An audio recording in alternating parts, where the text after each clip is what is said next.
Bonjour les jardiniers. Alors aujourd'hui je vais vous parler de mes poules. Donc j'ai vraiment longtemps hésité avant de me lancer. Donc ça fait 2 ans que je pensais avoir des poules, mais j'habite en ville. Enfin c'est pas un lotissement mais c'est tout comme. Donc je me demandais vraiment si c'était bien ou pas. Donc il a fallu 2 ans avant que je me décide et finalement je me suis décidée plutôt vers la fin du confinement. Donc c'est chose faite, nous avons 3 poules, donc je vais vous expliquer ce que j'en pense en zone urbaine, qu'est-ce que ça donne. Alors tout de suite après le générique.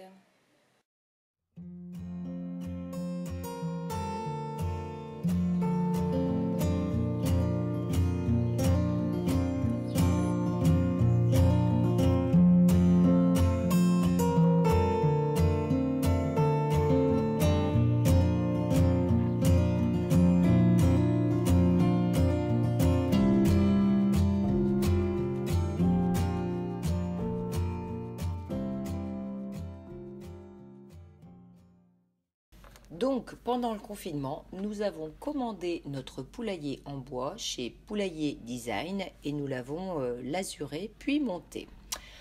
Ensuite, c'était le 8 mai, je suis allée chercher mes 3 poules chez une mini-ferme dans la région. Et voilà, c'était le grand jour, donc c'était tout nouveau pour moi. Je les ai ramenées dans la voiture, dans un carton percé. Et c'était grande nouveauté. Donc nous avions installé le poulailler. Dans un premier temps, on a voulu qu'elle s'habitue au poulailler. Donc voilà, je suis allée emmener mon carton dans le poulailler. Et au départ, elles n'ont eu que cet enclos de 2 mètres carrés. Donc 3 poules, deux de taille normale et puis une poule naine. Donc je les ai sorties du carton. En fait, j'étais un petit peu intimidée moi-même. Ça se débattait un peu, donc je ne savais pas trop quoi faire. J'ai posé mon carton et puis j'ai refermé la porte. Et j'ai attendu quelques minutes, je les ai laissées seules. Et elles ont pu sortir quand elles étaient prêtes. Donc on avait choisi un poulailler en bois, tout simplement pour l'esthétique. C'est vrai qu'un poulailler en plastique était plus simple d'entretien, mais au niveau esthétique c'était important. Donc je l'avais installé derrière la maison, donc il est à l'est, donc il est contre le mur, donc voilà, elles sont protégées un petit peu du vent du nord par le collecteur d'eau qui est donc sur le nord. Là, sur le côté gauche, elles sont protégées du sud par le kiwi. Et donc, elles ont le soleil du matin. Voilà. Donc là, elles sont encore dans le poulailler, puisqu'elles sont restées 2 ou 3 jours, je ne me souviens plus exactement. Donc, elles avaient vu leur mangeoire, leur abreuvoir. Donc, un poulailler tout confort, donc il m'a coûté une petite fortune, mais bon voilà, on va pas regarder à la dépense parce que si je calculais réellement, ça me reviendrait très cher pour avoir des œufs. Mais voilà, c'était le plaisir d'avoir des poules, donc c'est un joli petit poulailler en bois qui, je suppose, ne sera pas hyper solide dans le temps, mais on verra bien. Donc voilà, nos poules sont installées. Donc, quelques jours plus tard, nous avons installé l'enclos. Donc, c'est pareil, on l'avait pris dans la même société. On s'est tout fait livrer en même temps puisque c'était le confinement. Donc, c'est un système de filet que l'on met autour. Mais bon, il faut prévoir quand même de pouvoir l'accrocher. Chose à laquelle on n'avait pas tellement réfléchi au départ. Mais bon, grâce aux arbres qui sont sur les côtés, on a réussi à fixer. Parce qu'en fait, les poteaux ne tiennent pas seuls. Il faut vraiment fixer avec voilà, les ficelles qui sont livrées, mais pour attacher, que ça se tienne bien droit. Donc au début, elles avaient de l'herbe bien verte. Mais en fait, ça n'a duré que 15 jours. Parce que des poules, eh bien, ça détériore tout très rapidement. Donc, elles ont aussi un grand arbre sous lequel elles peuvent se mettre un peu à l'abri aussi quand il pleut. Donc, déjà là, on voit que c'est déjà beaucoup moins vert, quelques temps plus tard. Et encore un peu plus loin après, vous verrez qu'il n'y a plus d'herbe du tout. Donc elles ont réussi à manger tout ce qu'il y avait au pied de cet arbre, justement. Donc maintenant, il n'y a plus aucune plante. Ça dévore vraiment tout, il faut vraiment se méfier. Donc là, on voit la Sussex tricolore et puis la coucou de reine et puis la petite ciel, la petite Pékin, la petite soie de Pékin, pardon. Donc elle s'appelle ciel, c'est pour ça que je disais ciel. Et voilà, on les voit encore dans leur enclos. Donc là, on voit un petit peu mieux la poule soie de Pékin.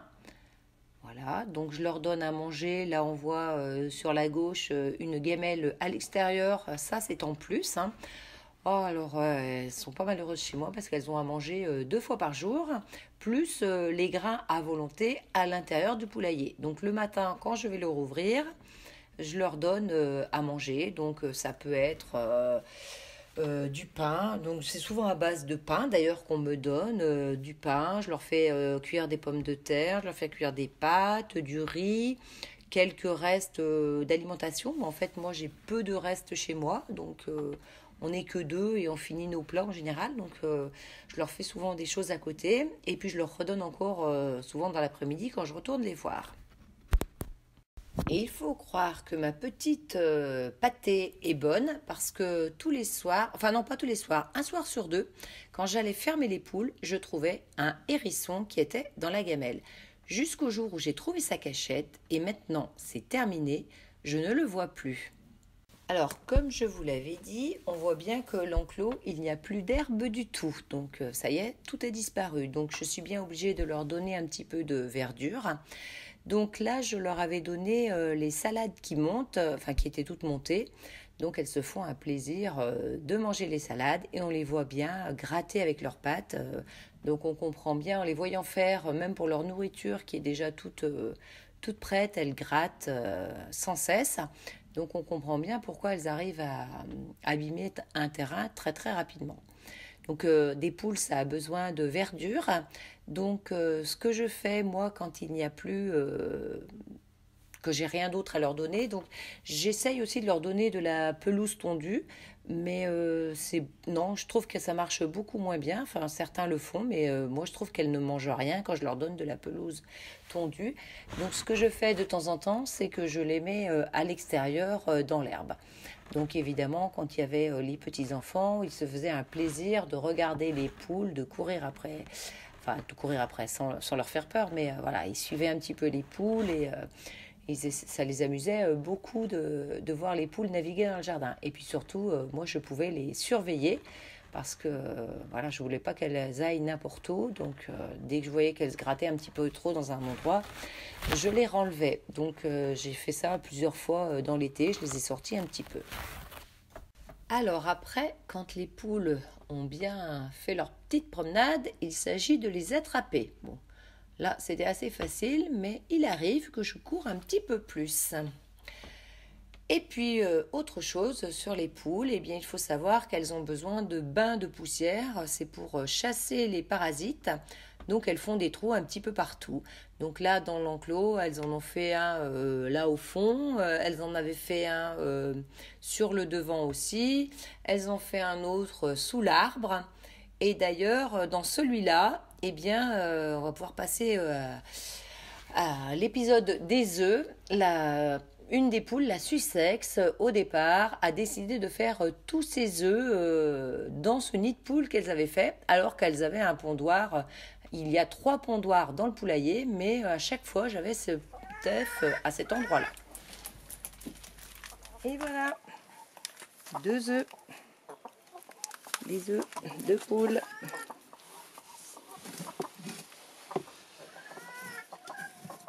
Côte et ciel, le petit et le normal.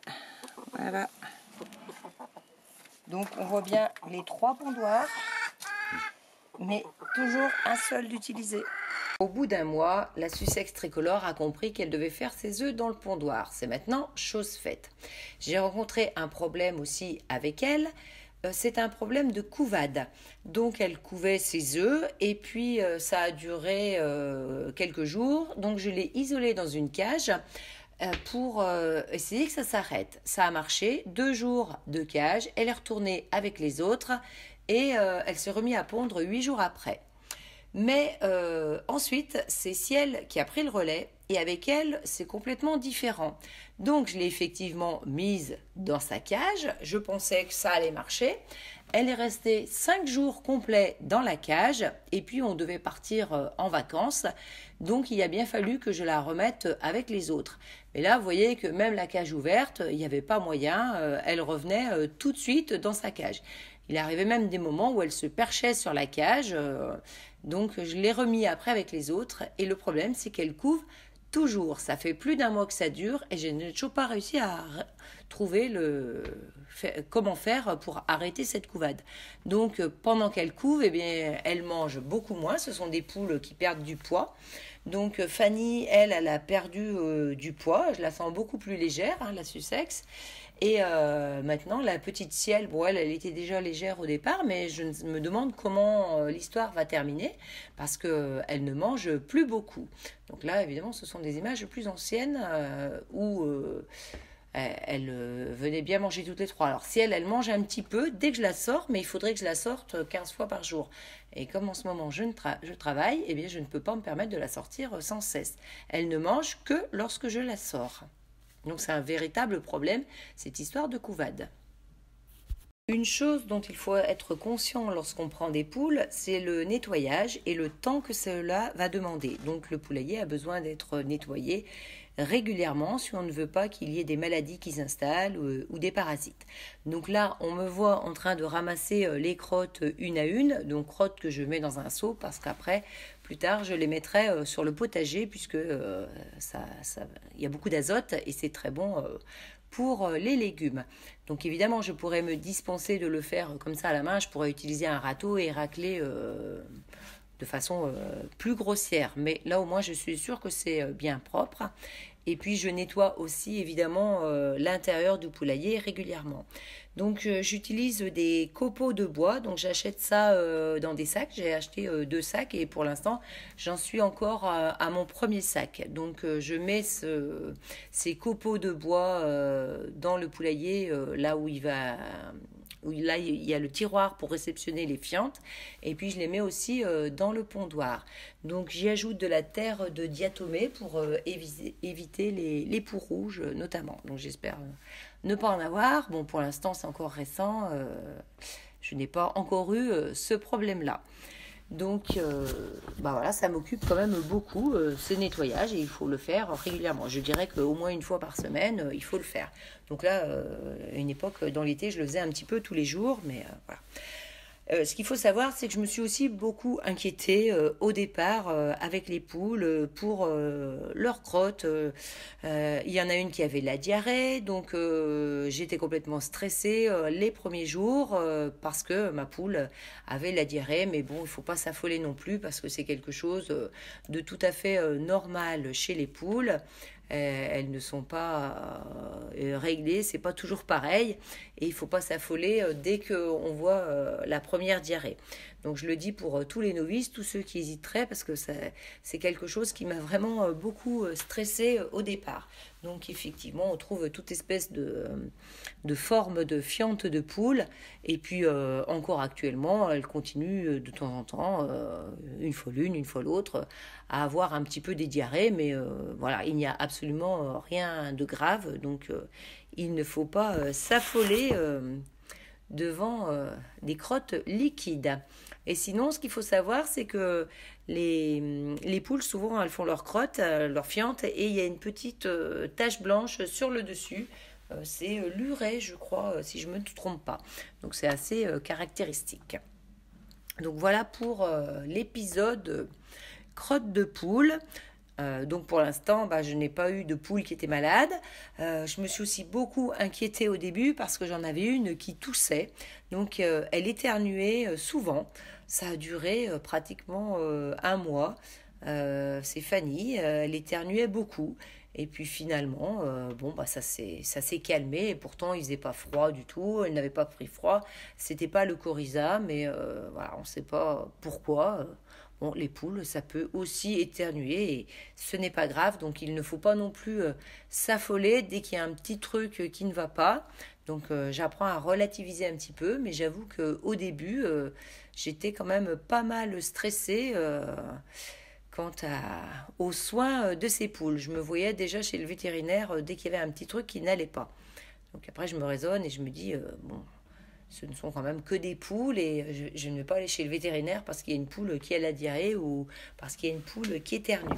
Mais quand on est novice et qu'on n'y connaît pas grand-chose, eh bien, c'est vrai que ça peut être un peu stressant au départ.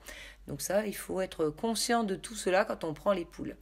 Donc on voit bien la coucou de reine qui se met en état de soumission à chaque fois que je la touche. Elle, vraiment, c'est manifeste. Elle se baisse à chaque fois que je vais pour la toucher. Là, on voit Ciel que j'avais isolé pendant sa couvade, mais j'ai rencontré un autre problème, c'est d'ouvrir et de fermer matin et soir les poules dans leur poulailler, puisque l'enclos fait lui 14 mètres carrés, mais j'ai besoin de les enfermer afin que les fouines ne les mangent pas la nuit. Donc, si je veux partir en vacances, bah, c'est quand même assez astreignant parce que quelqu'un est obligé d'ouvrir matin et soir parce que j'ai pas vraiment envie de les laisser dans le tout petit enclos de 2 mètres carrés pendant une semaine. Même si elles ont à manger et à boire, je trouve que c'est un petit peu dur. Donc, je préfère qu'elles soient quand même au moins dans les 14 mètres carrés. Donc il va falloir que j'investisse dans une porte automatique. Bon, c'est pareil, avec les frais de port, en gros j'en ai pour 180 € de porte, mais j'ai trouvé une porte qui fonctionne à pile et c'est ce qui m'intéresse parce que j'avais pas de quoi la brancher juste à côté et c'est quelque chose qu'on va pouvoir régler soit à la lumière du jour, soit tout simplement avec l'heure. Comme ça, je vais la programmer pour qu'elle s'ouvre à telle heure le matin et qu'elle se ferme à telle heure le soir. Et ça me permettra de partir plusieurs jours d'affilée. Bien sûr, je pourrais faire passer quelqu'un, mais qui ne sera pas obligé de passer chaque jour. Donc ça fera vraiment la différence. Donc je vais la commander là d'ici très peu de temps. Donc on l'installera plus tard. Je vous montrerai ça quand elle sera installée. Donc sinon pour tous ceux qui hésitent, eh bien évidemment que des poules dans un jardin, bah, c'est de la vie en plus. Elles chantent, ça tient vraiment compagnie. Les petits-enfants, quand ils viennent, bah, la première chose qu'ils font, c'est d'aller voir les poules. Donc c'est vraiment intéressant. Et puis bien sûr, eh bien, je récolte des œufs tous les jours, ou pratiquement. Rares sont les jours où je n'ai pas eu d'œufs. Donc avec mes 3 poules, je dis souvent 2,5 parce que les poules naines, elles pondent moins que les autres. Mais cet été, j'avais en moyenne 12 œufs par semaine à peu près, au moins. Donc c'est plutôt une bonne moyenne. Donc pour l'instant, bah, actuellement, j'en ai plus qu'une qui pond, puisque bah, il y en a une qui est toujours en couvade et l'autre vient de sortir de sa couvade. Donc voilà, j'espère que ça va mieux, qu'elle va se remettre à pondre rapidement maintenant. Donc voilà, pour tous ceux qui hésitent, eh bien, il y a du pour et du contre, hein, évidemment, d'avoir des poules, surtout en ville, mais à chacun de faire son choix. Et pour l'instant, je ne regrette pas, je suis bien contente d'avoir mes poules. Passons maintenant à la conclusion. Alors, qu'est-ce que je trouve de bien et de moins bien dans le fait d'avoir des poules? Donc, ce qu'il y a de bien, bah, évidemment, c'est d'avoir des œufs tous les jours. Par contre, je voudrais casser un mythe. Enfin, personnellement, moi, je ne vois aucune différence entre les œufs que j'achetais avant et les œufs que j'ai maintenant à la maison. Donc, je peux me dire qu'ils sont meilleurs pour la santé parce que je sais ce qu'elles mangent. Elles mangent des grains bio. Mais à part ça, au niveau du goût, il faut être honnête, je ne vois pas la différence. Et dans la famille, personne ne voit la différence. Donc, je ne sais pas si c'est un mythe ou si les gens prennent plaisir à dire que les œufs sont meilleurs au niveau du goût, mais honnêtement, moi je trouve que ça a exactement le même goût. Donc ça, c'était un premier point sur les œufs. Ça met de la vie dans le potager, comme je le disais, c'est toujours agréable. Pour les petits-enfants, c'est super, ils adorent. Au niveau des inconvénients, alors je dirais que moi, mon plus gros inconvénient, bah, c'est le fait de s'en occuper très régulièrement et surtout quand on veut partir. Quand on veut partir pour plusieurs jours, c'est quand même galère. Il faut reconnaître que c'est pas du tout évident. Donc, si on veut s'en occuper correctement, bah, il faut quand même leur consacrer du temps. Bon, je dirais que c'est une petite source d'angoisse supplémentaire, enfin, comme tout animal qu'on pourrait avoir chez soi. Donc, voilà, on n'a pas envie qu'il meure. Donc, il faut faire attention qu'il ne se fasse pas attaquer par des bêtes, qu'il ne soit pas malade. Donc, bah, tout ça, c'est aussi à prendre en compte avant de se décider. Voilà, bon bah écoutez, je crois que j'ai dû faire à peu près le tour de la question, enfin pour l'instant. Enfin si, il y avait encore ce problème de couvade hein, que j'ai évoqué, donc je ne suis pas encore venue à bout de la couvade de la troisième. Donc je pense que je n'ai quand même pas eu beaucoup de chance puisque les trois ont fait cette période de couvade alors que je les ai que depuis début mai. Donc c'est quand même, je pense que c'est quand même du 100%, c'est pas fréquent, il me semble. Enfin vous me direz dans les commentaires ce que vous en pensez. Donc ça aussi, bah, c'est un véritable problème parce qu'en fin de compte, bah, elle continue quand même à manger un petit peu, elle ne tourne pas, donc voilà, c'est pas. Et puis j'ai quand même peur qu'elle finisse par tomber malade. Donc oui, oui, c'est encore un des inconvénients, je dirais. Mais en tout cas, je ne regrette pas mon choix, bien que ce soit compliqué au moment où je veux partir, je sois obligée de demander à des gens de venir, mais bon, je ne regrette pas du tout mon choix pour l'instant. Donc voilà. Après, à chacun vraiment de peser le pour et le contre pour savoir s'il peut se lancer ou pas. Le fait d'être en ville, je trouve pas ça gênant non plus parce que elles n'ont pas un énorme enclos, mais j'ai pas vraiment l'impression qu'elles soient malheureuses. Donc elles ont 14 mètres carrés pour tous les jours. Et puis de temps en temps, je les sors dans le jardin. Enfin voilà, c'est fait le jour où elles sortent. Bon, écoutez, je vais vous dire au revoir. À bientôt. Au revoir le jardinier.